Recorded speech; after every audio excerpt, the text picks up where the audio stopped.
the truth is not fun and comfortable. The science is not always clear.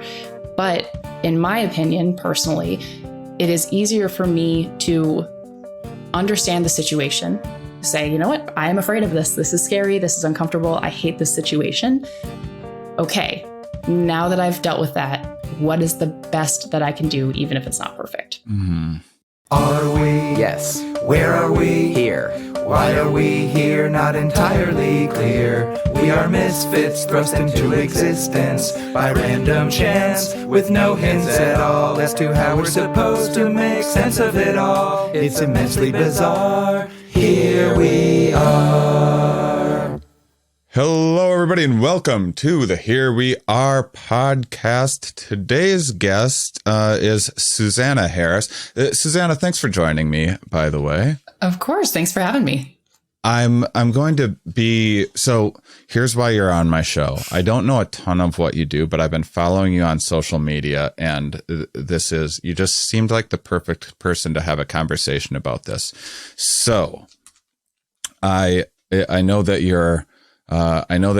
you do a lot of science communication. I know that you've had some success on social media and stuff doing it.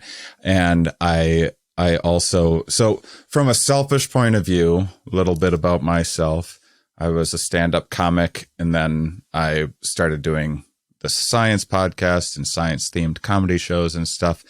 And I've been less and less interested in comedy and more interested in science through the years. And especially since COVID, I've been trying to figure out like, well, how do I get more into science communication? So this is partially selfish for me talking to you, but also I know a lot of my listeners are a lot of people that aren't scientists themselves, but really curious and interested in science and try to communicate some of the ideas that they learn from this show to other people in their lives. And my take from a lot of your posts is you do a better job of that than I do, and might have some advice for people.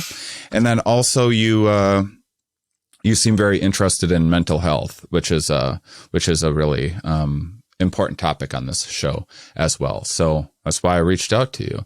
So can you tell the listeners a little bit about yourself? Yeah, absolutely. And it's really cool when you reached out to me. I was like, what is this podcast about? What is happening? Is it funny? And it is funny, but it's not exactly a comedy. It's not meant to be. Yeah, it's like we'll have some laughs here and there. Yeah, it's entertaining. Sure. So let's see. So I grew up in Iowa. I went to the University of Iowa for undergrad, and I went to the University of Iowa for undergrad partially because I lived in Iowa, but also because while I was a high school student, didn't really know what I wanted to do, knew that I loved science, knew that I really particularly loved biology. And I took this one class that was like an AP bio class. And for 1 week, just 2 different sections, we talked about bacteria and viruses. And I found out that there's actually viruses that infect bacteria, and that it's happening all over the world and actually inside of your body right now. And I was like, that is the coolest thing I've ever heard. I don't know what people do with that for their job, but it turned out that I could get a degree in it. And I needed to go to college anyway. So I went to the University of Iowa because it has a really good microbiology program. And while I was there, kind of followed that same path of saying, well, what am I excited about, and how can I find a way to make that my main activity? That sort of has followed along with me. So while I was at University of Iowa, I got the opportunity to go and do research, like my own primary research in a lab, which was an incredible opportunity. Found out I love the science aspect. That's what brought me to getting a PhD in microbiology in grad school. I did that at the University of North Carolina in Chapel Hill. Spent about 5.5 years there getting that PhD, studying actually how bacteria and plants interact, how that affects the plant health. Just really, I want to say digging in. That's an unfortunate kind of wordplay. Really just trying to understand how all of these different interactions are happening. Again, all over everything, why it matters to us all the time.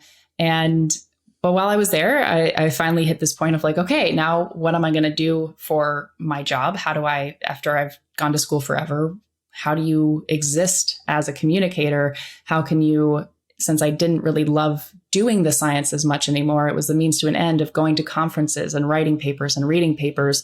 How can I be somebody who goes and talks to scientists and works with scientists without being a scientist myself?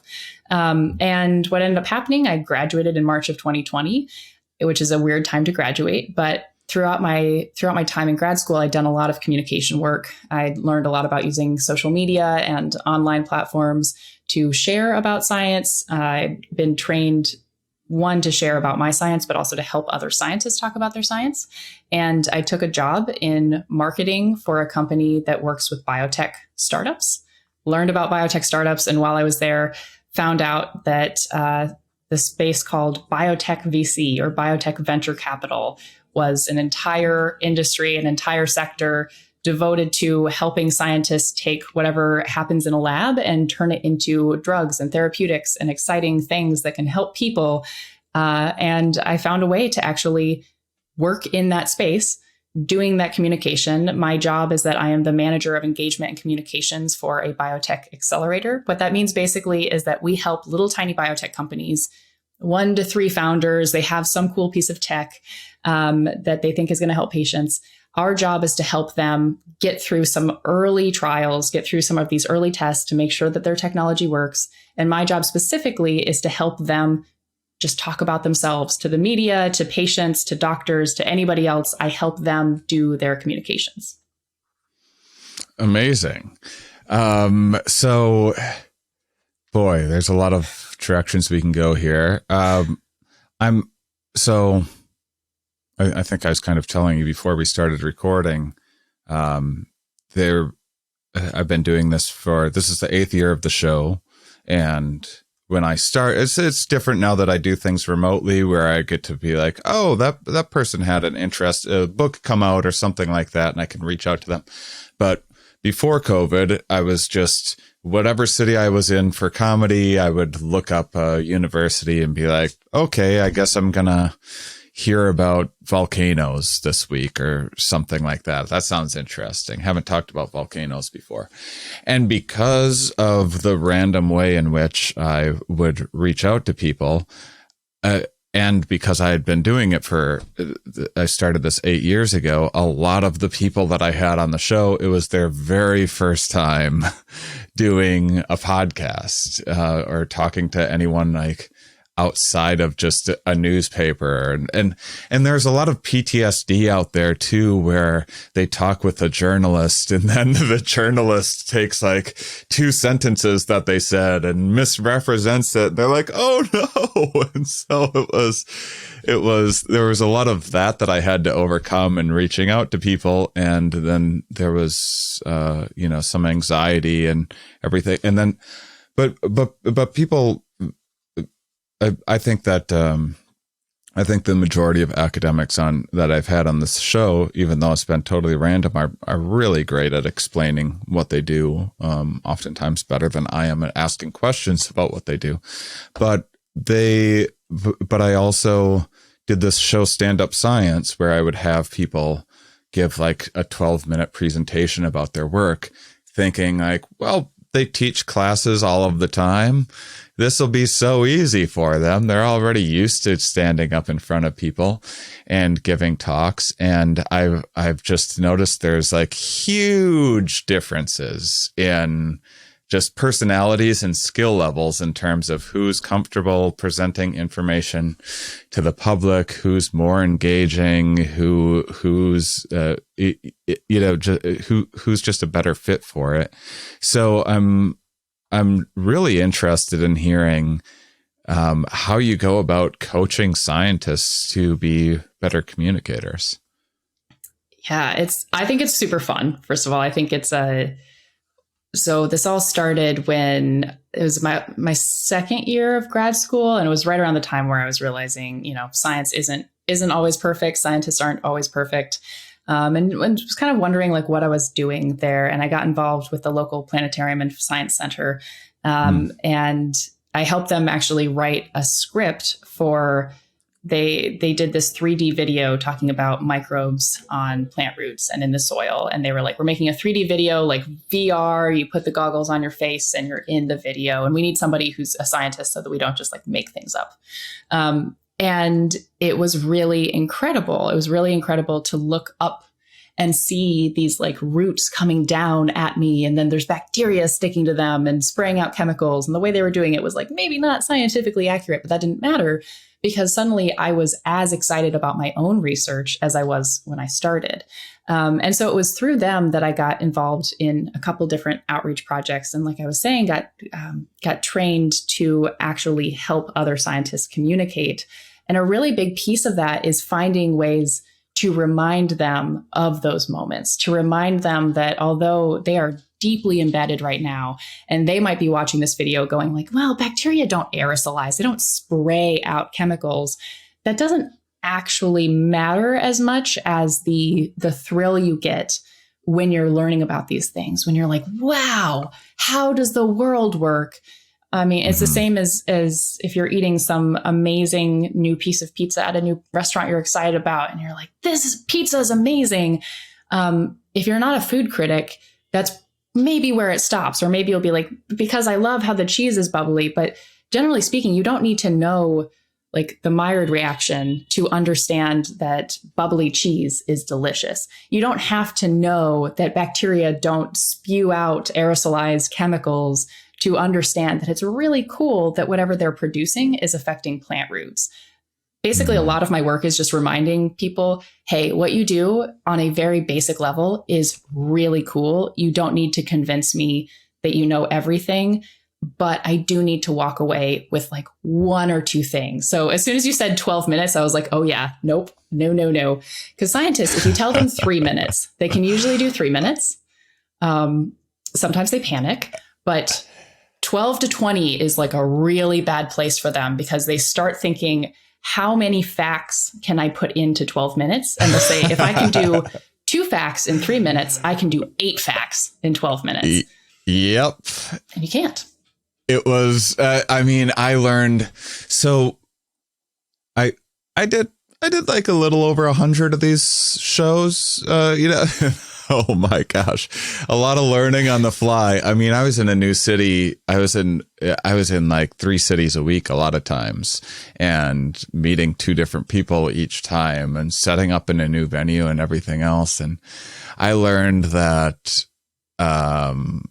scientists will not stick to their time. First of all, it was supposed to be like 15 to 20 minutes or something at first. And then I was like, make it 14 minutes. And I was like, no, let's do like 12. And I'd be like, give me a 10-minute because I knew that it would be like at least 16 minutes or whatever. And then it's a common, another thing is, being a comedian, I've fallen for this myself too, whereas you were using the example of information and trying to pack as much in. Comics, including myself, will make the same mistake of like, well, how many laughs per minute can I get? So if I just talk faster, I'll get extra laughs. So you screw up the delivery and the timing and everything. And that was a major issue. So I started putting together like various ways of coaching people through their thing. And then you don't want to be too hands-on either because you don't want to get people in their head. And so I would have like kind of a list of don'ts, like don't read off of a thing ever. You know more about birds or whatever than anyone else in here. You could be making up stuff. It would be totally fine. Just be interesting. Just wing it. I didn't intend the pun, but there was one along the way. What I love about what you were saying, let me throw this at you because I had an experience. I helped teach a class at UCLA long time ago when I started. And then, recently I just did a couple guest lectures in the University of Boulder. I haven't done a ton of that, but my approach was always, I mean, I'm not their teacher and I don't need to grade them or anything. And I've always just thought I hated school and I hated memorizing little things. I love concepts, and I always just thought, well, just hit people with an amazing concept and throw a couple great concepts out there and some like interesting studies. And the goal should be less about getting someone to memorize a certain detail and more about sparking curiosity in a way that people will then go and down their own rabbit hole and from anything from Wikipedia to Google Scholar to reading Nature, so there's a lot of different levels in which you can investigate science depending on your training and aptitude and interest and everything else. But that was always just the motivation in communicating is just like, can you get an idea out there that will change the lens that people see a certain thing, and then they'll do their own research. I should be careful about saying do your own research these days, but sparking curiosity. Yeah.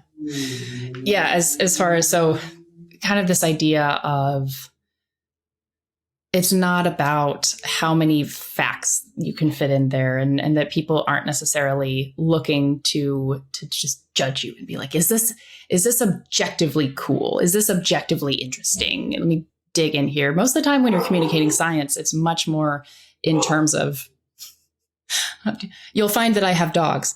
It's one of my favorite parts. Yeah, I have 2 dogs. I have, okay. and they are the best interruptions ever. I adore them. I got them in grad school. What are they? They're mutts. So they were stray dogs out in like rural North Carolina. And they were puppies when they got posted on Facebook free and for sale by a woman who found them eating her dog's food at a trailer park. And she was like, they seem to be siblings. I got as many fleas and ticks off of them as I could. As long as somebody takes them and, keeps them together, then you can have them. And I must have been having a weird day because I was like, these are my dogs. Doesn't matter that I'm a grad student who lives alone. I'm going to figure it out. And I commonly call them my, the best, worst decision of my life. Like, terrible decision. Would not recommend people do this, but it was the best choice that I've like ever made.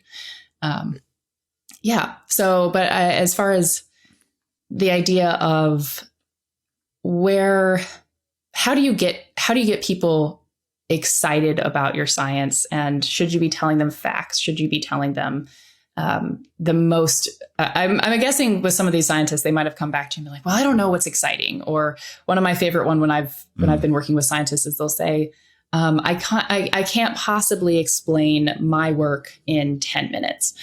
So I'm going to I think it makes more sense for me to explain something like astrophysics. Like, the reason that it's easier for you to explain astrophysics is because you know less about it and you know that something's exciting. You're like, how cool is it that black holes exist? Like, that's a wild concept, right? Like, that is, I don't know anything about astronomy. Like, I don't, just like, and physics is a nope. I have friends who do, and they're great. But the fact that black holes are a thing, the fact that that black holes warp light, that they actually, you can see them because light moves around them because they're so dense and they pull it. It's gravity. I don't know, but I could pull up some facts and make it like, that's enough. That's cool. But if you're too deep into your field, it's easy to get really, really, really into the weeds of saying, well, do black holes exist like this? Or are there ways bending light that might be not exactly correct? And well, gravity matters here. And what's actually important is like some weird mathematical formula. A lot of times it's easier to talk about stuff that you're not as close to because you are just hit with the shiny thing. And so in communication, really that's your job, is to give them the nice shiny package, to say, like on my end for my thesis work was like, you know how yogurt can make you feel good? It can help you digest things. It can keep your body moving, keep your immune system healthy. And did you know that's from bacteria? Usually people will be like, yeah, probiotics, bacteria. It's the same thing with plants. Plants actually need certain microbes to cover them and help them take up nutrients and help them prime their immune system. And so what I was looking at was how we could get some of these healthy microbes, these different bacteria, how we could get them to stick on the plant and make the plant healthier. It's like, I think that's cool. But from like my actual thesis level, what I think on a big scale, that's cool. On my thesis level, though, what was actually cool was something very, very, very, very specific and technical and detailed. And I, as someone who was like involved in that so deeply, that is what was cool. And I had forgotten just how interesting it is that plants even have immune systems. Let's back it up to there. Let's just back it up to the fact that like plants exist. So I think when talking with scientists, a big thing, and I say scientists as if like this is the rule, not the exception. I don't think so. I think a lot of scientists are fantastic communicators in many ways. Absolutely. But it's just sort of, it's as an average or as an expectation, I think that we don't necessarily expect this of scientists. A lot of times scientists are not told to put themselves in the shoes of the audience. It is, instead of saying, what do you think they're going to think is cool? I usually ask them, when you've gone to a talk outside of your field, what has been cool? Or like, what was the most interesting YouTube video you watched recently? And they'll say, Binging with Babish, he talked about this certain burger. I'm like, what was cool about it? Like, it made me really hungry for the burger and I learned something new. And I was like, yeah, do you know every single did you know every single tool he used? Do you know every single reason he didn't use a certain type of cheese? No, what you walked away with was, that made me hungry and I learned a new thing. So just that reminder of your audience is not you. So don't speak to you. You're not talking to you. If you want to talk to you, do a little audio recording, do your own individual podcast, put it up somewhere, I guess, if you want to. But if you want to communicate with somebody, you have to think about from their perspective. And the best way to do that is to try to actually put yourself into their perspective and think about like what resonates, what gets you excited. Yeah, even word choice. I find myself thinking about this quite a bit where I'll be nerding, especially in the beginning of the show when I was just so intimidated talking with any scientist. I didn't go to college myself. I had no training. I just read a lot of science books. And so anytime someone would say something even close to related to anything that I knew anything about, I would excitedly like need to tell them to like convey, hey, I know about that thing. And I still, to this day, I find myself, there's a lot of shorthand in science where it's like, I get very interested in an idea and I know like some shorthand way of phrasing things that I reflect on later and I'm like, shoot, I bet that went over some people's heads just because they haven't had lots of conversations on this topic. And there's kind of a fine line between using words to be showy, like just dumping a bunch of word salad at people to try to sell them on something, which is, has been a problem all through COVID. And then there are legitimately like fantastic new words and like say cognitive biases and stuff that people would really do well to like think about and investigate on their own. And like the first time you hear it might sound like just being showy or something. But if you look into it, it has tons of utility. And so finding what that line is, I think is really tricky to do. There's there's speaking of cognitive biases, there's the pretentiously named the curse of knowledge, of like you forget that other people don't know the thing that you already know. And then you blab like they already have information that they don't have. How do you escape how do you stop yourself from doing that as a science communicator? And without dumbing things down too much too, where you're not just saying things to people that they already do know. it's such a tricky balance. It is. It is a really hard balance. It is. I think everything we do is context dependent, right? If I'm at a restaurant and they ask me what I would like to eat, I know that I need to be ordering off their menu. I can't just say I would like a taco if I am at a sushi restaurant. Like, that's fine, but within this context, that doesn't translate to food. If my goal is to get food, saying I want a taco will not give me food at this restaurant. It is within this context. And so jargon is just that same thing, where sometimes jargon is a big fancy word. People love to be like, DNA is jargon. No, deoxyribonuclease is acid, whatever. Deoxyribonucleic acid. There we go. That's jargon. Or like genetic is jargon. Code actually is a worse piece of jargon than all of those. The term code is worse. Because that is so context dependent. If I say, what kind of code are you looking at? Depending on your background, you might have just heard computer code, like software.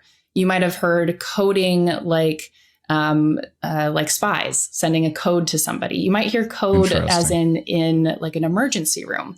So actually, if I say DNA, the majority of people actually have a vague understanding of what DNA is. They think biology, they think maybe like a spirally thing, looks like a noodle. But if I say code, that's actually a worse piece of jargon. So I think that's interesting, right? I bring that up because I'm thinking of inclusive fitness right now, which is something I'll throw out there because I'm just so used to thinking about it and saying it, where it's like the inclusive fitness of your genes, not just benefiting from your survival, but replicating, and then those offspring's ability to survive and replicate. I know what that means. If someone's never heard that before, they're thinking CrossFit or something. You mean like a communal exercise? And why wouldn't they? Of course, that's what you would think if you just were to guess at what that term means. Sorry, I interrupted it. No. So like that's exactly right. Right. And I think what you just demonstrated is also, you just demonstrated that we're on the same page. And so the things you have to do to figure out, are you making things too simple? Are you not being clear?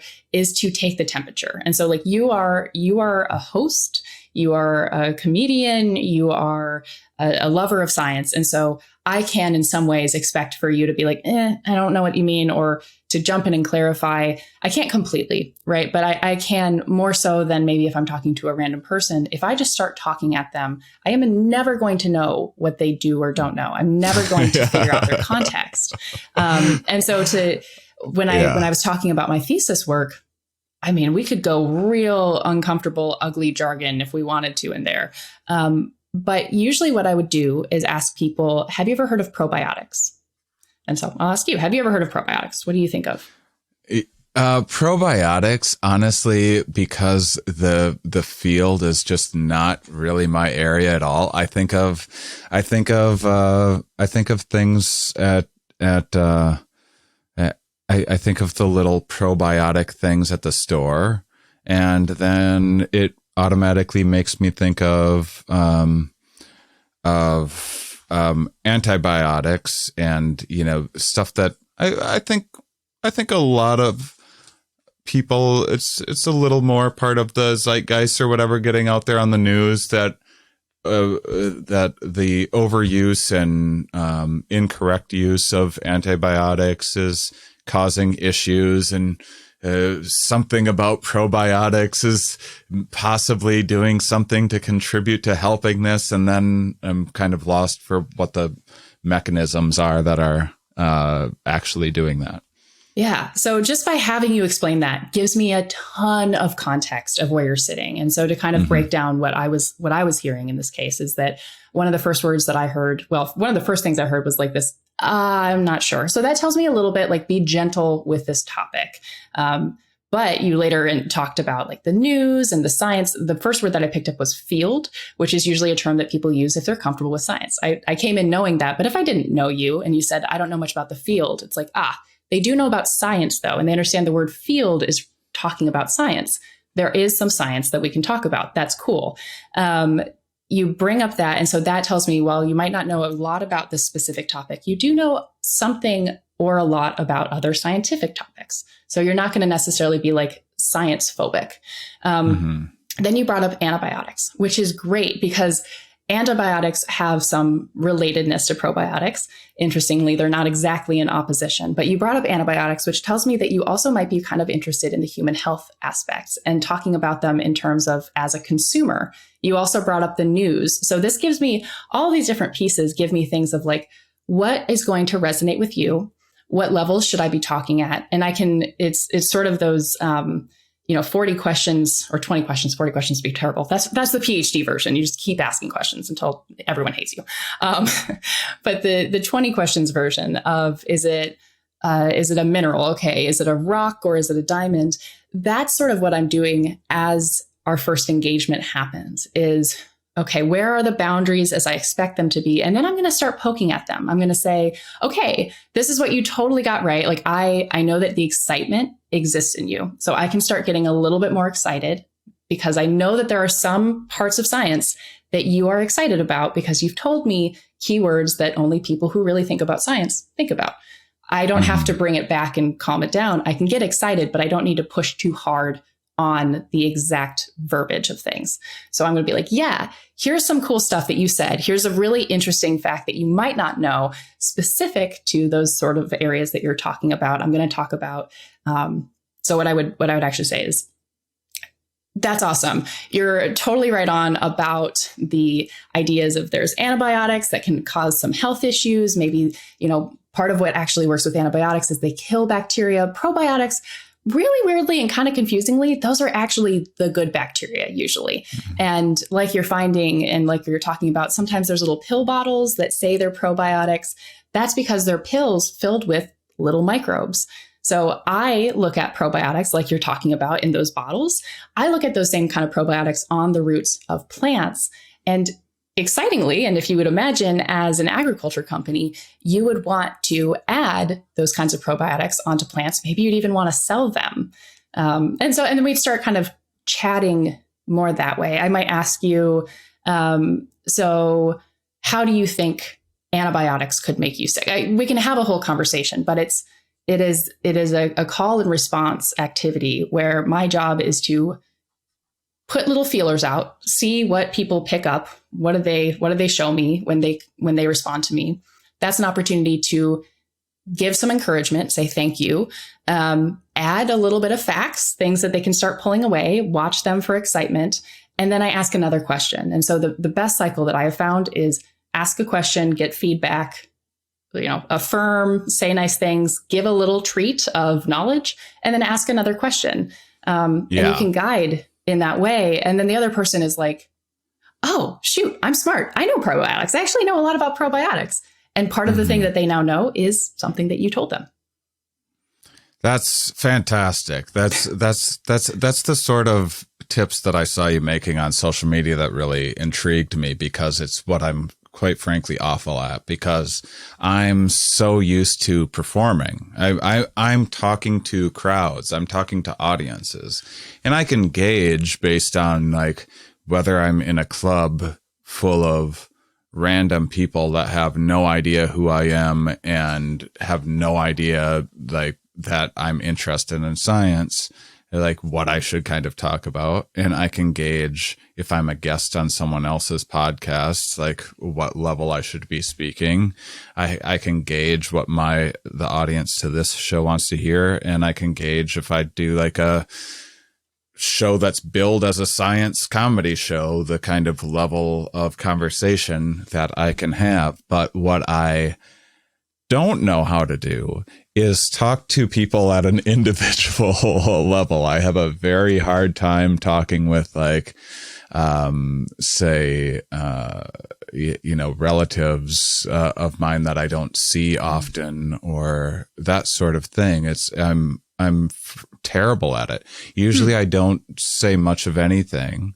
And when I do talk, if I talk and I present science, I usually just see a window of like they're talking about this thing, I'll be like, "Oh, did you know?" And then I'll like just hold court for for a few moments, and that was what drew me to you, was thinking, gosh, I gotta get better at that. I do not know how to talk to people at an individual level that well. I just don't have the experience doing it. I'm slightly awkward in person, honestly, and so and I think that my listeners, some of the feedback that I've gotten is they've learned like a lot of valuable things from this show, and they struggle with some of the same things of like, well, how do I, when there's a holiday get together or whatever, and someone's, there's a lot of like Dunning-Kruger stuff going on where someone will like the loudest person is usually the least informed, and then everyone else just kind of like either agrees or keeps their mouth shut, which reinforces this thing. And how do you kind of break that cycle a little bit is some of the questions that I've had from people. And I love this idea of asking questions about what they know, getting feedback from that, and then just keep on kind of exploring and engaging through asking them questions about what they're digging into their frame of reference. And I think a big key to this too is the questions you ask. So everyone is freaked out about live quizzes, right? Like nobody wants a live quiz, essentially, where you're talking with someone and then they ask you a quiz question. Not fun. There are a handful of people who love trivia. That's a very good point. Yeah. So the thing is that I ask you when like, what do you think about probiotics? What do you know about probiotics? If I say probiotics, what are you thinking of? What are you imagining? Tell me like what comes to mind. Very, very different than either saying, what are probiotics? That's a terrifying question. And also very different than saying, do you know what probiotics are? Because I mean, I know what they are, but if you ask me like, do you know what probiotics are? And I was on I'm like, I don't know what you're asking. I don't know what you're asking me. Do you mean like technically? Do you mean mechanistically? Do you mean like, do you want examples? And so even though I actually do know that, I will get nervous. And so asking someone these questions that are like, what do you think of? See. Or if I say probiotics, what comes to mind? What's the first thing that comes to your mind? It gives people the space, and you can even do it on social media. So some of my more popular things that I've shared and engaged with people have been, tell me something sciencey that consistently amazes you. That was a very contrived tweet. It comes across as like, just like on Twitter, I'm bored. But like, I specifically say science-y, because if you say science, a lot of people, even if they bring up an actual scientific fact, will be like, is this real science? It's more math. You say science-y, and it gives people the license to be ish. It also allows people to say, I didn't say, tell me a cool science-y fact, because people then have to say objectively, what is cool? Is it cool that plants have an immune system? I don't know, but I am consistently amazed by it. It's something that I find really cool. So it's the phrasing and thinking about, if I say, what is a cool science fact? That's a scary question. Like that makes people freeze up, versus if I say, like, what's something sciencey that consistently amazes you? Or I could say that boring. I can say, what's something sciencey that consistently amazes you? It's still less threatening. It's still more engaging. And I'll follow up with that with, though, like, there are, in the examples you gave of these people at the club, at the comedy club, and you kind of have some things to expect from them. All of these people have something in common with each other. Do you know what behavior they all have in common with each other?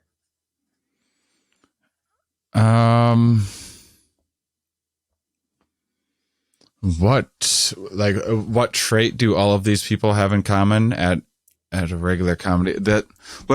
In the case of a club, they're there to laugh, probably varying degrees of like blow off steam, just do something for entertainment, or they're bored or whatever. In the case of my science show, there's a lot more of there's an intention to learn or an intention to advertise how intelligent they are by taking a date or whatever to a science comedy show. And so yeah, is that what you're asking? Yeah, kind of exactly. That's perfect. Understanding people's motivations. Yeah, it's motivations, but it's also like all of them have taken a specific action, which is that they have given you the buy-in. No one accidentally shows up in a comedy club like, oh my gosh, I was going to McDonald's and now I'm here listening to this comic. I'm upset because I was hungry. What exactly they're excited about, what they want to hear. There are specific things you don't know, but you at least know that all of these people have, and even with talking about your podcast or talking about these different shows, you said the word intention. A really difficult thing when people bring up this question of like, how do I talk with my grandmother? How do I at Thanksgiving make it clear that I do not agree with the anti-vax movement without ruining Thanksgiving? The thing is that everybody at that table bought into going to Thanksgiving dinner. They did not buy into a science lesson. They did not buy into any of these other things. And so as you're communicating, the only way to communicate is to get buy-in from people. It is, otherwise you're screaming at nothing. You're a billboard. And so that's where you can you can get some engagement. I do a lot of screaming at nothing. I mean, same. But like, even you think about on Twitter, right? I use billboard because you can't help it. You have to drive somewhere. You're not looking. But on Twitter, people are there. They are going to see other people's thoughts. That's what Twitter is like, here's my brain in chunks. So thinking about like, how do I talk to my grandmother about this? Or like, what do I say when someone says ivermectin is the cure? That's where you have to start. You can't go directly at it because their intention is maybe not to communicate. You have to figure out what their buy-in is. You have to say, your first thing should not be, okay, I'm going to convince you otherwise. The first goal is actually, okay, I am going to get you to accept a conversation. I am going to get you to accept the opportunity to have a discussion. If I can't do that, then everything else is meaningless. So my first target is, can I get this person to say, I kind of want to learn more. I want to know your side. And it can even be as simple as that. You can even say like, I have a different opinion of that, but I'm not sure if this is the right time for it. That person can then say, no, I want to hear it. Congratulations. Like, based on human psychology, they are going to treat you very differently now that you have that. If they have even given you this basic verbal assent of, no, I want to hear about it, they are also telling themselves that. They are internally preparing for this conversation. You can also guess if they're like, no, tell me about it. Like, then maybe like for self-preservation, don't. But if your first question is like, if you manage to get them to answer the question, do you want to have this conversation? And like my most recent tip on TikTok was deciding when to not correct science and misinformation is to ask people. I saw that. I loved that post. Those are tips like that are why I hope everyone follows you. By the way, so I don't forget, what are your handles on so it's Instagram? Susanna, Susanna, the letter L Harris, Susanna L Harris, at every single platform. So I've managed to find a name that is good across like every single thing. I'm not active on everything. I'm mostly active on Twitter, Instagram, and a little bit of TikTok. Mostly though, because I think TikTok is just such a cool way to communicate. It forces you to do things quickly in a way that is eye-catching. There's some fun toys, but it is that ability to say, like with that one, when to not talk about science misinformation is to ask the person, again, it's always questions, ask them, what information would you need to change your mind about this? And so you can use that at the dinner table. You can say, that's not what I understand about this. That's not my opinion, so that it doesn't cause that assent. Like you're saying, silence is an answer. If someone says like, I just think that Ebola was fake, we'll go with that. If everyone's silent, it can transmit, everyone's agreeing with that. Just saying, I don't really agree with that, but okay.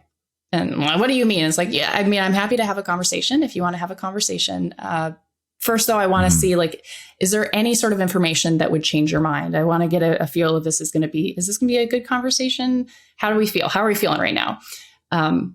and pull them back a little bit. If they say, well, nothing, I'm right. Well, just don't, it's not worth it. No one's going to win. That was it.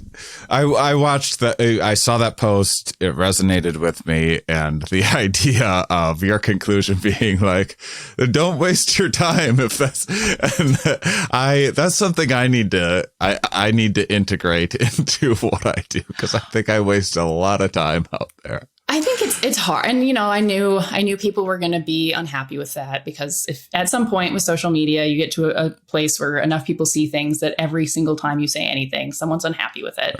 Right. And it's just because they're unhappy about something else and you happen to be right in front of them.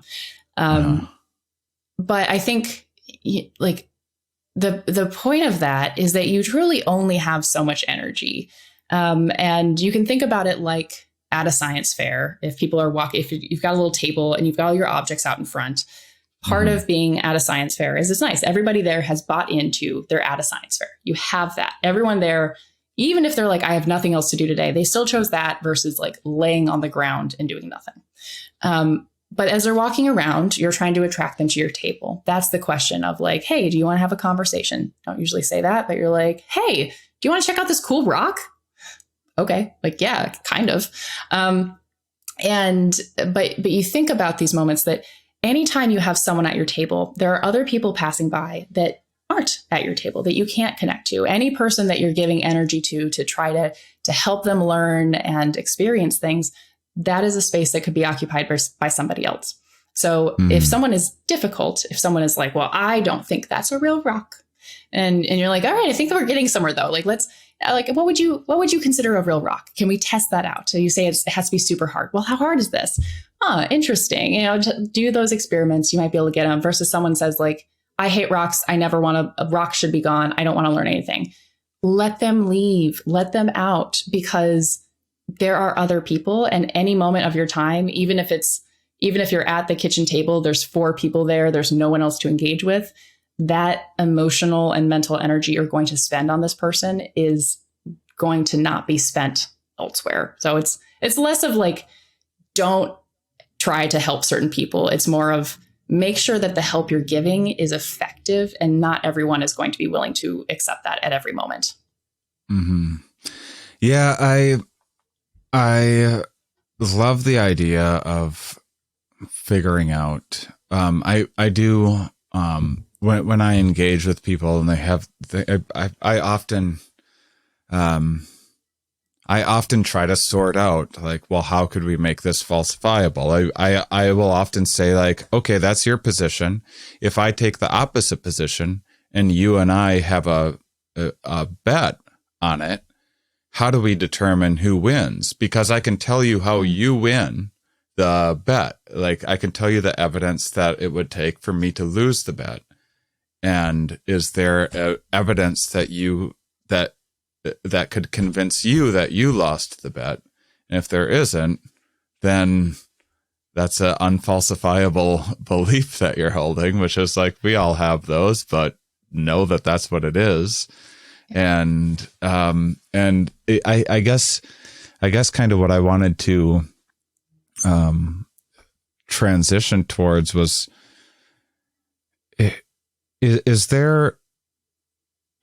have you found any useful tools in just along that same way of identifying the value of making something falsifiable?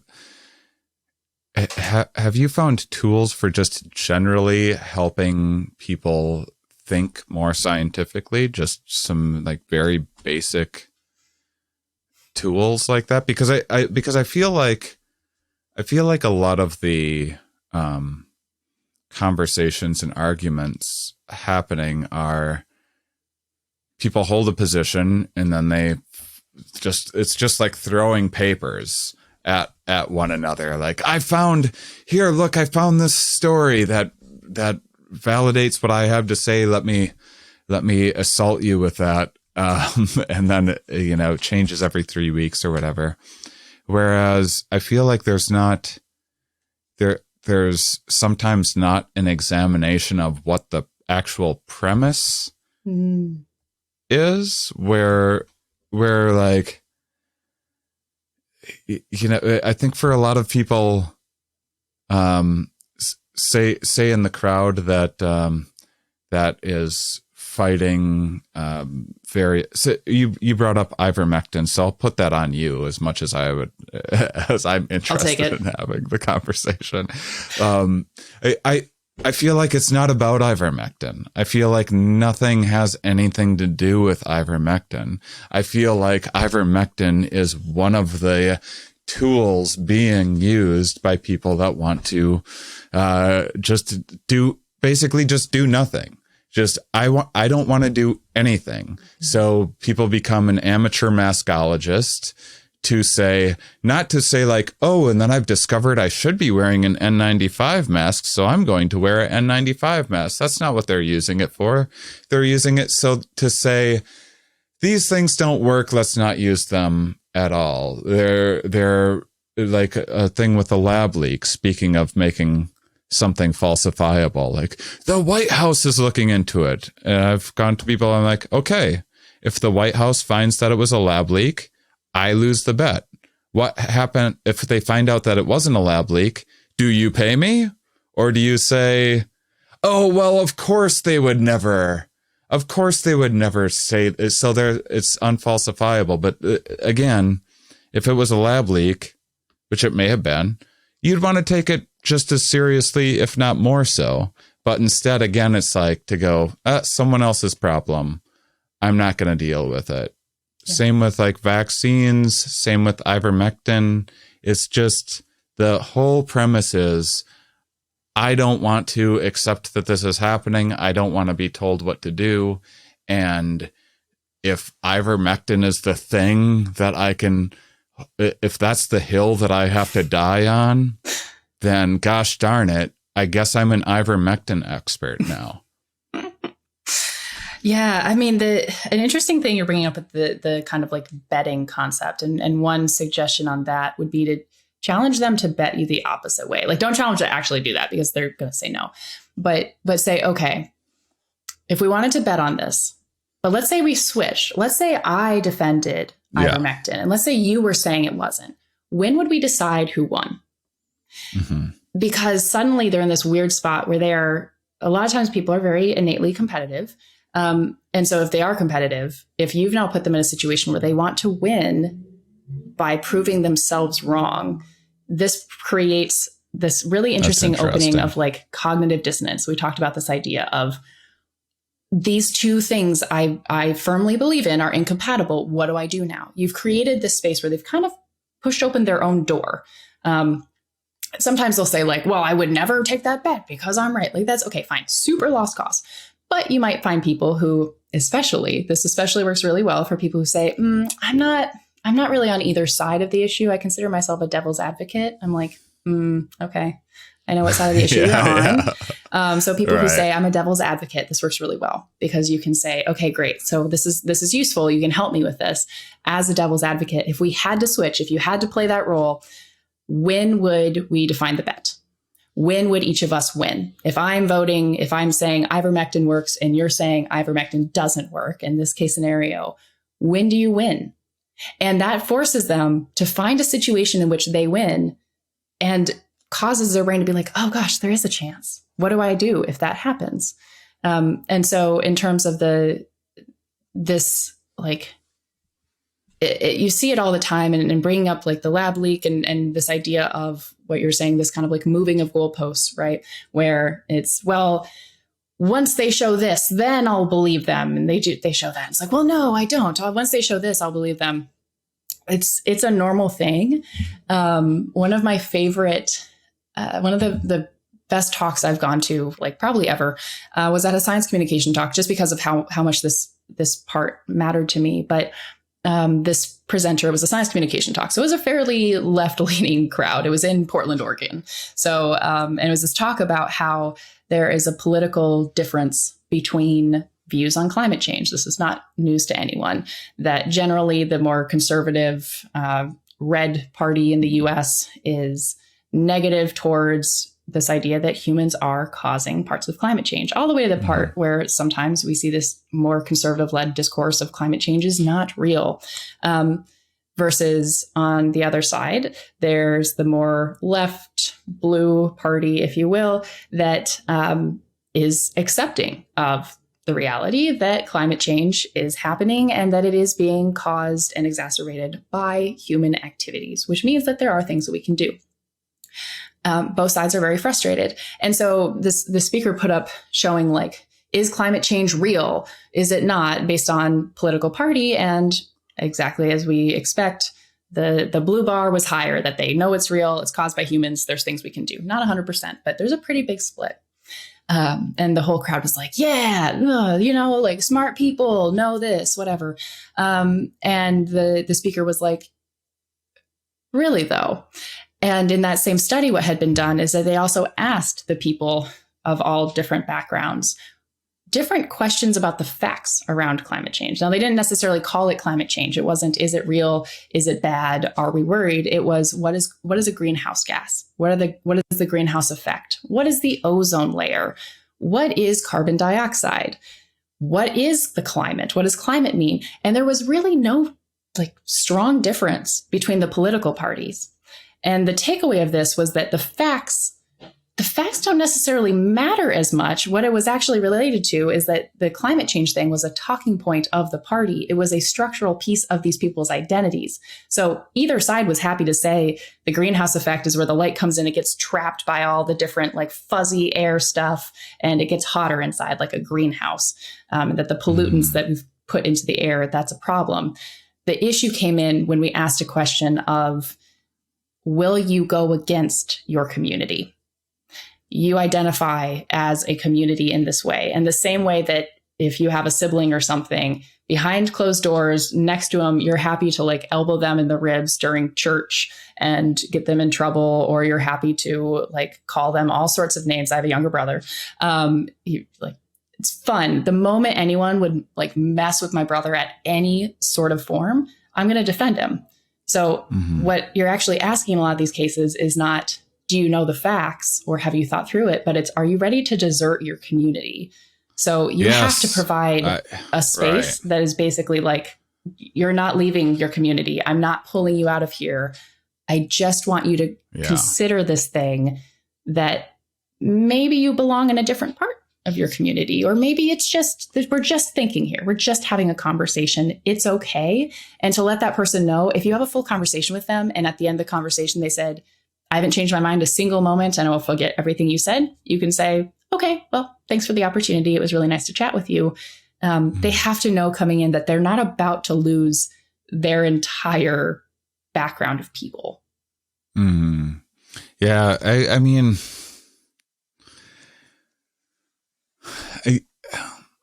I think that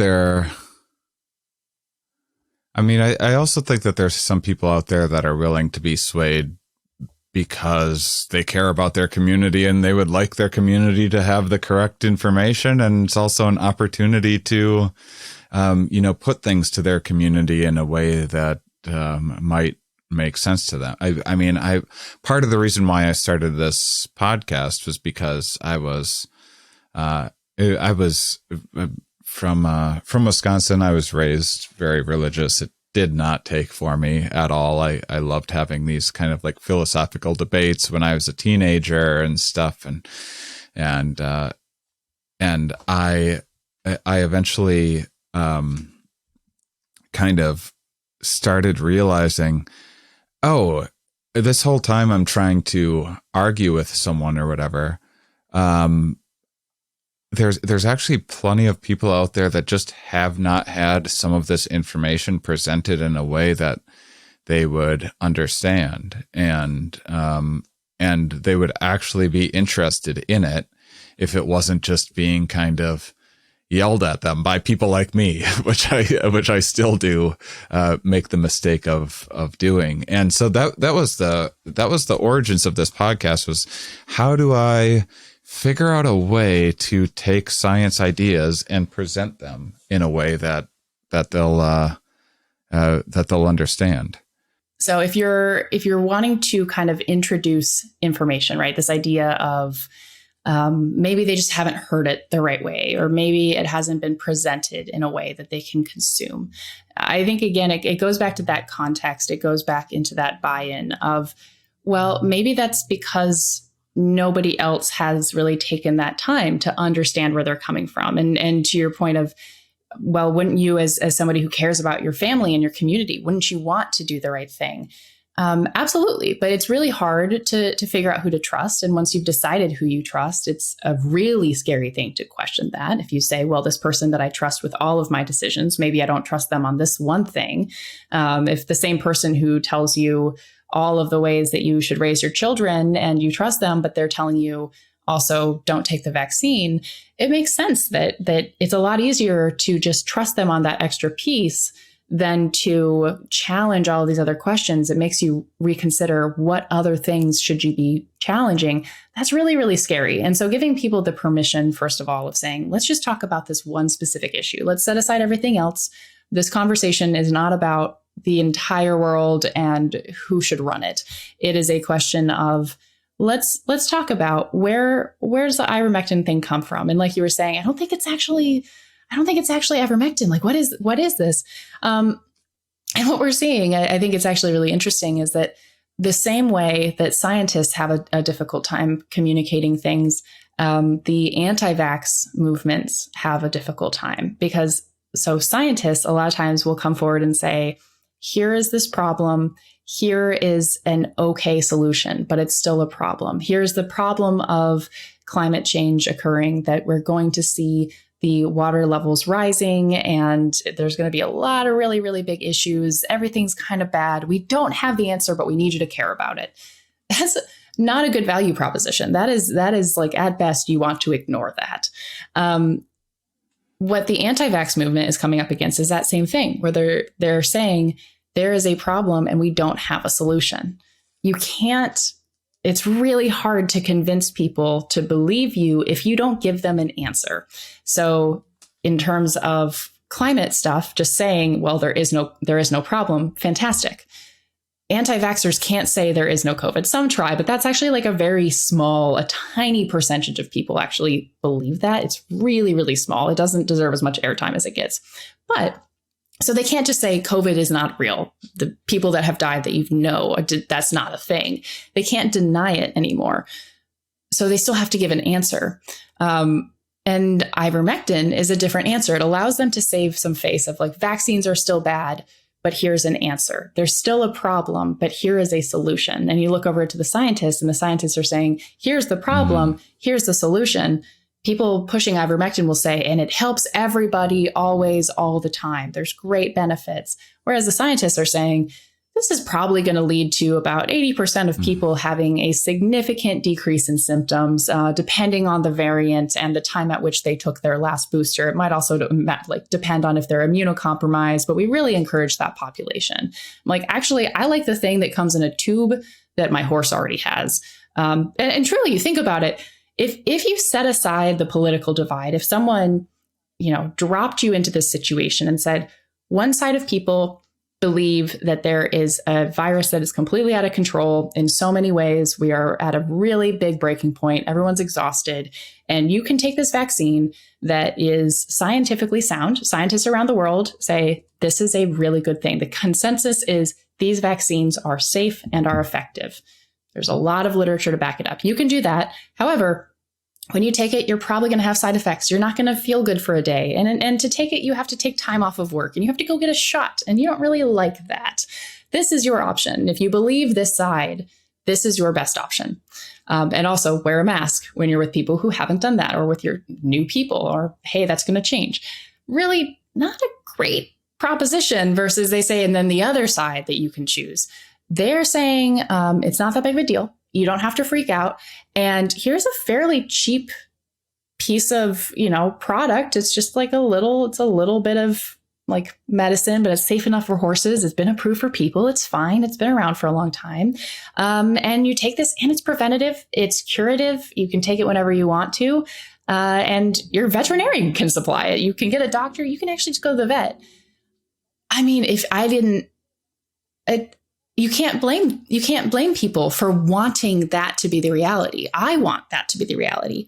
I would love if we could just take Tylenol, or we could just eat turmeric, and that would be amazing. It is sort of funny to me that the thing that people have picked up on is like, this is the solution, is a drug made by the biggest pharma, like top 3 every year pharma. If a pharma company could reformulate in any sort of way and repatent in any sort of way and sell this to the entire world, they would absolutely do this.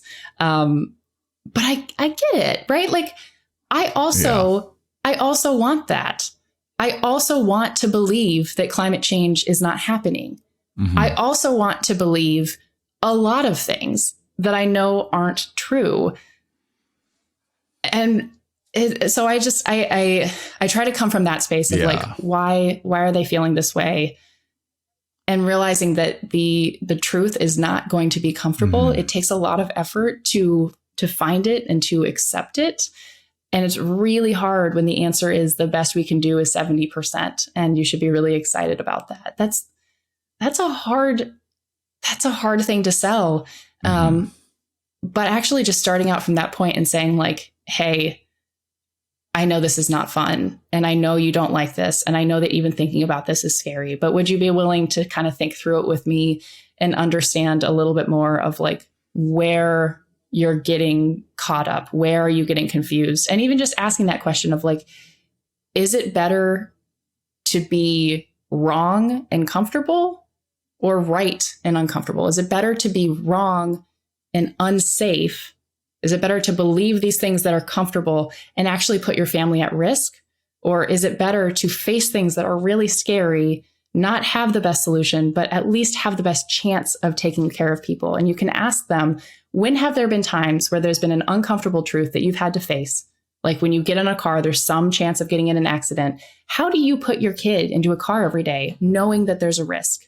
And it's this idea that, you have to face it. You have to live your day. Talking about that the truth is not fun and comfortable. The science is not always clear. But in my opinion, personally, it is easier for me to understand the situation, to say, you know what, I am afraid of this. This is scary. This is uncomfortable. I hate this situation. Okay, now that I've dealt with that, what is the best that I can do, even if it's not perfect? Mm-hmm. Yeah, I mean, I guess some of the things that worry me the most are in terms of like, what is the premise underlying some of these, the minutia of your fondness for like thinking vitamin D is going to fix everything or whatever it might be. It is that this idea of like, this is what they don't want you to know. It's the premise that, I mean, it is like laughable, but it's horribly dangerous to forward an idea to people that everything, every organization, the entire scientific community, all of the medical community is in a plot against you. And so don't go to your doctor. Don't listen to scientists.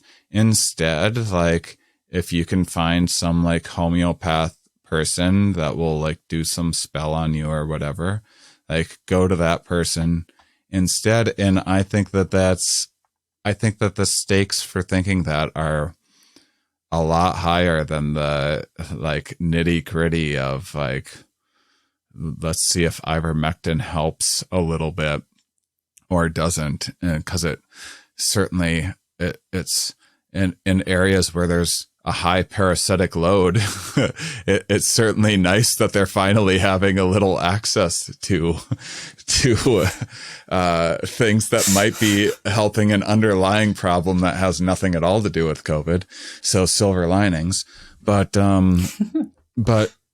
there's, you know what so in terms of like getting people to explore that premise, I think, is more important than anything, because it's talking about reworking a really dangerous heuristic that's going to that's going to damage a lot of people. I've been involved with conspiracy stuff for a long time. One of my best friends got sucked into conspiracy stuff years ago, and he had MS and ran away from the medical institutions and toward spending a bunch of money he didn't have on tons of homeopathic stuff that he couldn't afford. And you know, he ended up in the medical institutions eventually anyway, because now he's in a wheelchair, barely able to feed himself, in a home for people with MS, and potentially doctors could have done something to help. And that's what's happening with COVID all over right now, all over the place. And it's like, it's easy to nitpick these little ideas of like, try to explain how studies work, and the scientific method, and like,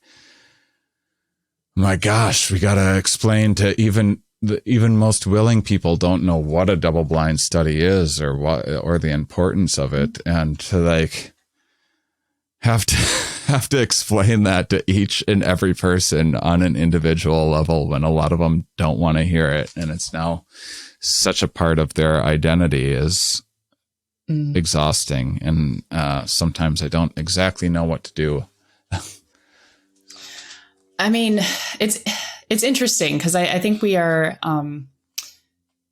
it's hard to not, I don't want to say this.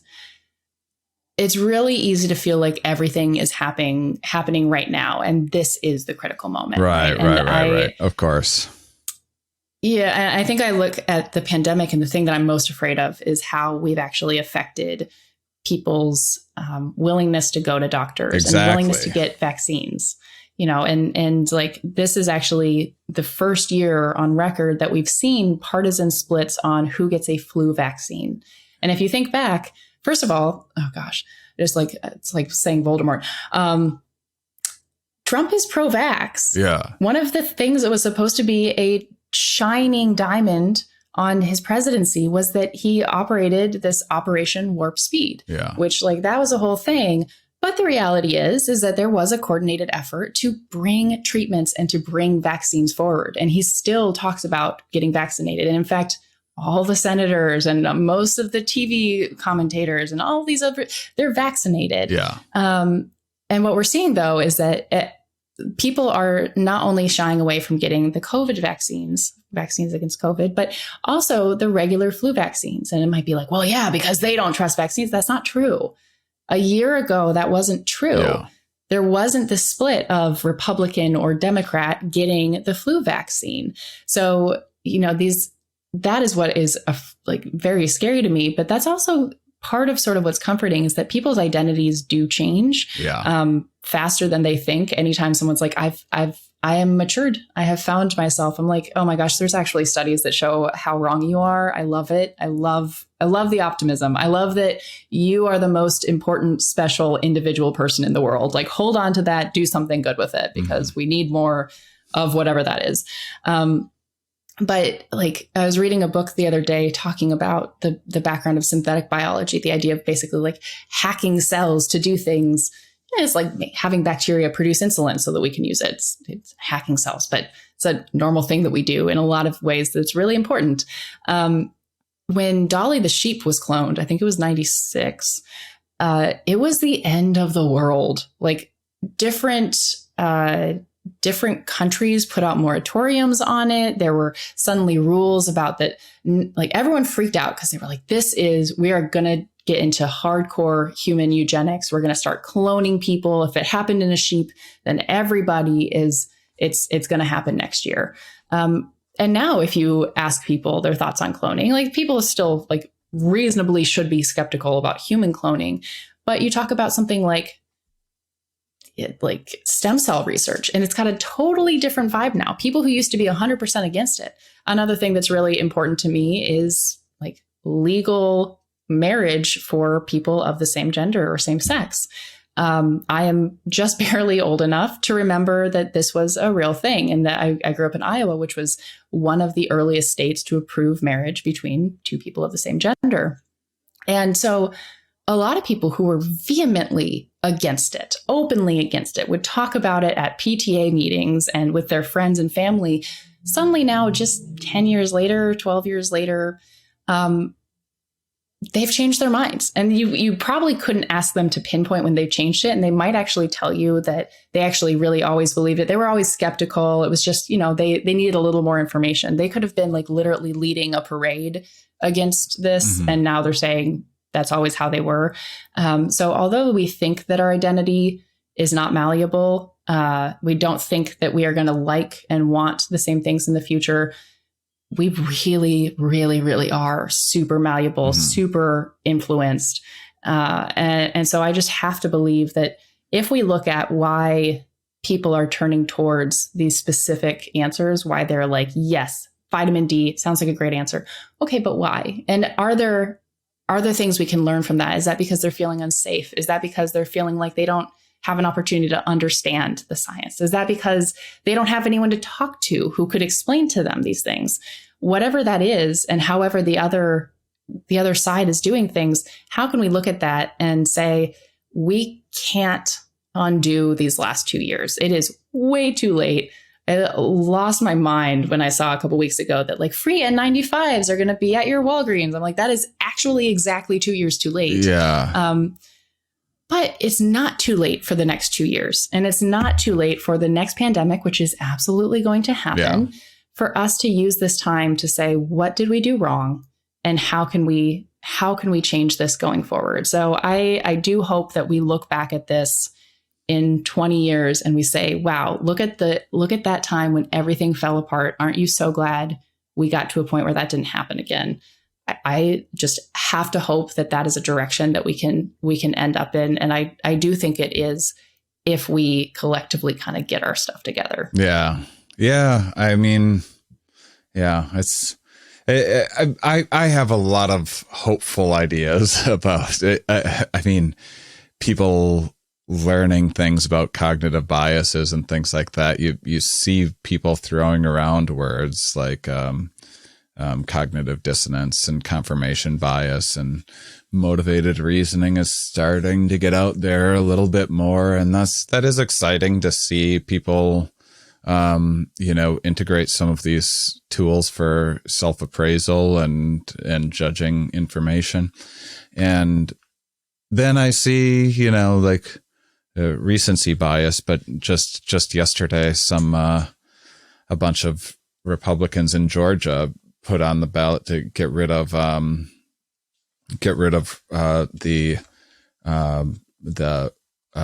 school mandated vaccines for all of the vaccines, polio, everything. Whoa. I mean, that's a thing that like you can't put the toothpaste back in that tube once that happens. Right now, 50 states have regulations ensuring that anyone in a public government run school is taking those, and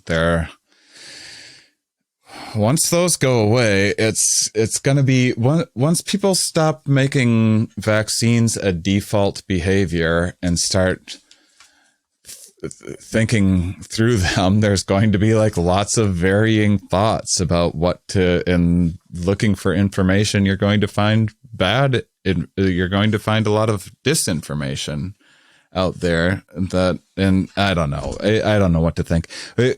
Here's a couple things that I want to close with. One, I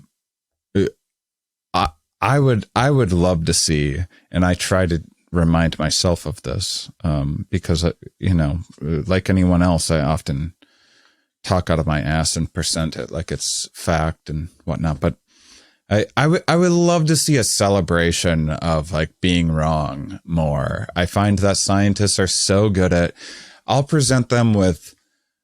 be excited to talk to them about a paper they wrote 5 years ago. And they're like, actually some new info's come in and like, it's not exactly that. And the model is right what we were using at the time, but it's more complicated and blah, blah, blah. But I usually do, I haven't done it this episode, but a lot of episodes, one of my favorite part, I used to be so scared to be wrong in the beginning, and doing this show's just built my tolerance for being wrong because I can't not be wrong a lot talking with people that are experts. But usually I would say we were talking about plants and probiotics or something like that. Usually with the guests, I'll go like, well, here's just how I picture the mechanisms that we're exploring. So I'm just going to give you a spiel about how I think about it. And then you just fill in, point out all of the blind spots that I have and tell me. And it's my favorite part of the show. And the listener gets to hear me be so wrong about so many things every episode. And I love it. And I wish, even people trolling me online and stuff, and the many arguments that I get on, people are like, why do you argue with all those people? And sometimes someone makes a really great point, and I'm like, that's interesting. And I never really thought about it that way. And I should look into that and explore it and understand why that is that way and what I was missing. And so I wish there was more public acceptance and social acceptance and just being wrong and admitting fault. I don't know. I think it's a lot of it is just, creating those spaces. And I think a lot of times researchers and specifically academics, have a really hard time with creating those spaces because they're not something that is created in academia. If like thinking back to lab meetings and things that you go to once a week, it was you had to be armed to the teeth with reasoning for every single thing you said. You'd say, I added this many bacteria at this time point into this media and did this thing with it. It's like you had to have 3 citations for each of those because people were about to tear into you. And I think it's having to learn to split apart your work, right? It's like sometimes you have to know those things. You have to be ready, but it is okay. And we should make it okay. Like you're saying, we should make it okay to have that conversation, not be an attack and not be in defense. Like, what if the conversation, instead of like, you're wrong because of X, Y, and Z, the conversation was, I kind of thought it was this way. Why is it not what I'm thinking? Like you're saying, the example you gave was, tell me how I'm wrong. Mm-hmm. That is the best way to start that conversation. I always try to make it a game. Okay, this is what I understand. Yeah. Make it a game. Yeah. See how many things I'm wrong about. Yeah. See how many things I say that I'm wrong about, and then help me be right. How many times do we have to go back and forth until I get the sentence perfect to your opinion? That's fun. It's less scary, but I don't know. I think we're all hoping for somebody to be right about everything because it would just make the world so much easier if there was just some the right person answer. With all of the answers, the keeper of all of the truth. We need to find that person. I mean, there's a lot online. Well, we should latch on to all of them and treat what they say like dogma. I want to end in the most I want this podcast to end with just like a light fizzle, because you had a tweet that I loved. It was about getting okay with boredom. And being okay with being boring. And my gosh, so I've been on a whole boredom trip for years, actually, exploring my relationship to boredom, because little about me, I'm like, my default is to be a contrarian, and I'm an adrenaline junkie, and I've broke my feet and done every drug and done a zillion, like I get into all sorts of trouble. And so I've I've been exploring, like, why am I so scared of being bored or being boring or whatever for years? And it's made me a better person. I'm probably only alive because I've gotten more okay with being bored and boring. But I was just curious. So when you posted that, I really resonated with it. What was the inspiration for saying that? Yeah, it was because I had a different, like, I had to fill out some interview thing that was just like, what are your hobbies, or what's the most interesting fact about you? And that's a question that has always really, I mean, I think it scares a lot of people. Congratulations to anybody who knows exactly what their most interesting fact. Those are a handful of people. They're like, I'm a one of 3 triplets, right? Or something like, I was born on a yacht. Fine. There's probably interesting facts, but all of my facts are like vaguely interesting. It's, I have 2 dogs. It's interesting. Like that's it. That's the top. I don't know. I've done a lot of things that I have been interested by and that have been fun for me. And that when I tell people about them, they want to talk about it more. Yeah.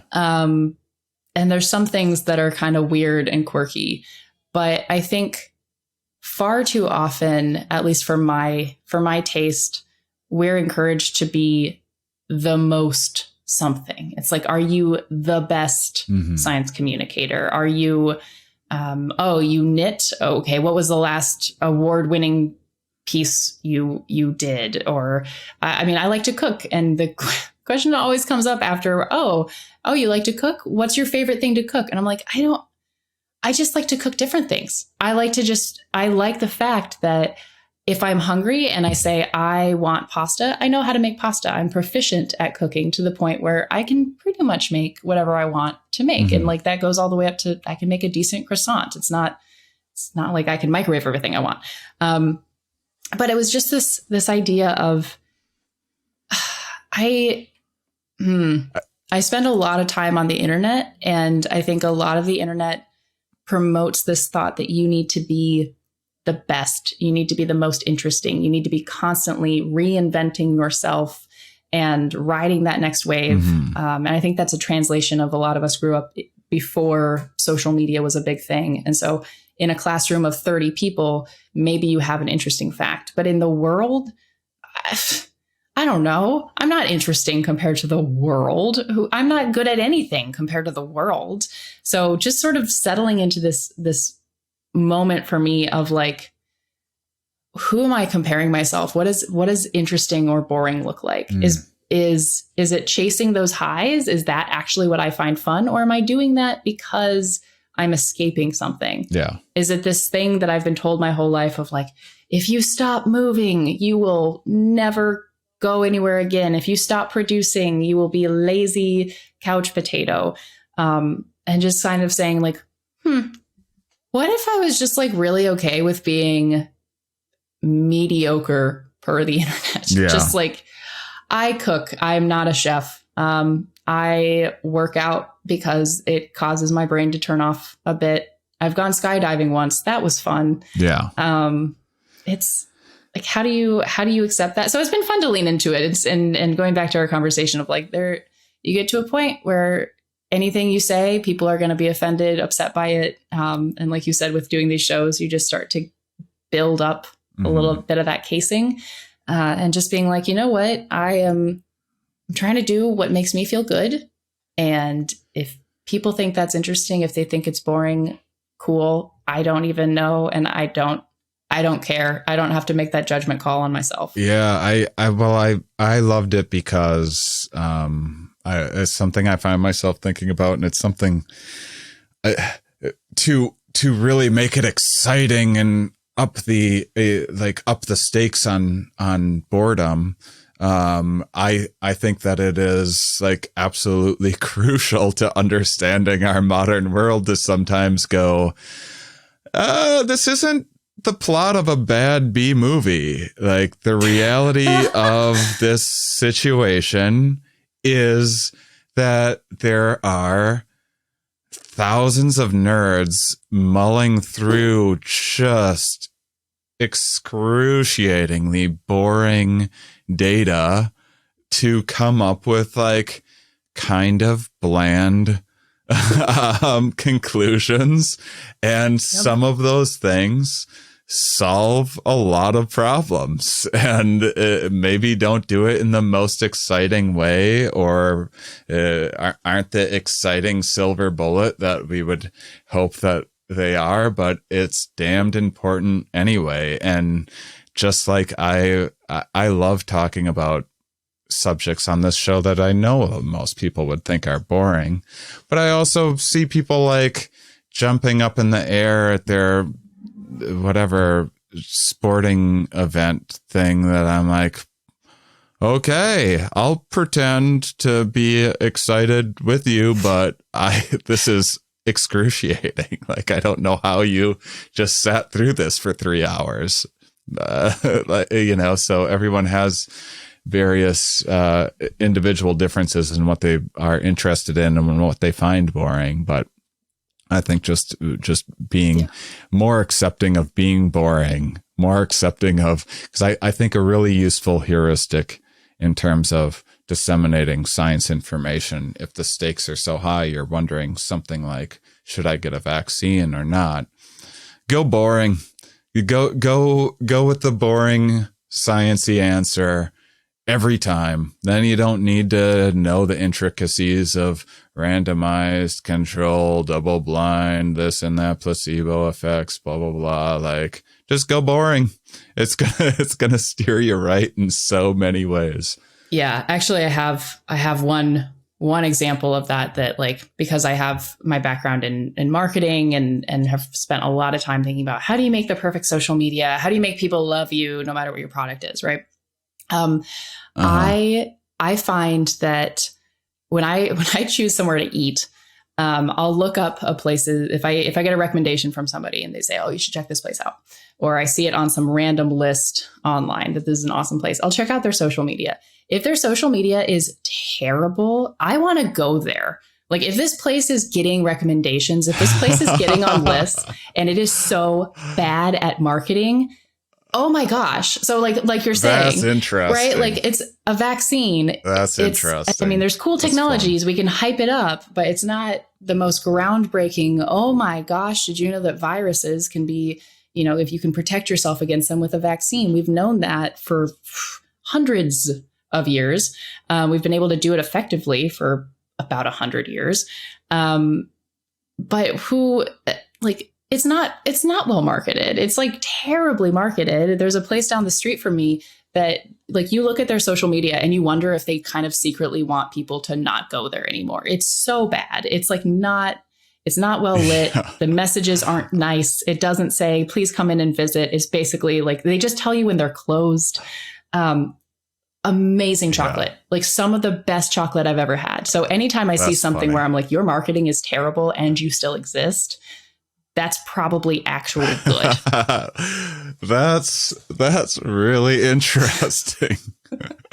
Oh, that's fun. Well, thank you so much, Susanna, for joining me. It's Susanna L Harris on Instagram, Twitter. You're on TikTok, which I haven't explored yet, but I've been thinking about getting on myself. And is that your website as well? SusannaLHarris.com. Exactly. Great. You're a fantastic guest. Thanks so much for joining me. Likewise. Interesting choice. Thank you. Yeah. So that's the old U2 joke when you're taking the flight and they say, have a nice flight. You too. I know. Oh, God. I do at the gym. They're like, have a good workout. I'm like, you too. Okay. Just go die. Well, thank you guys, too, for listening and being such wonderful, curious people. We'll talk with you more next week.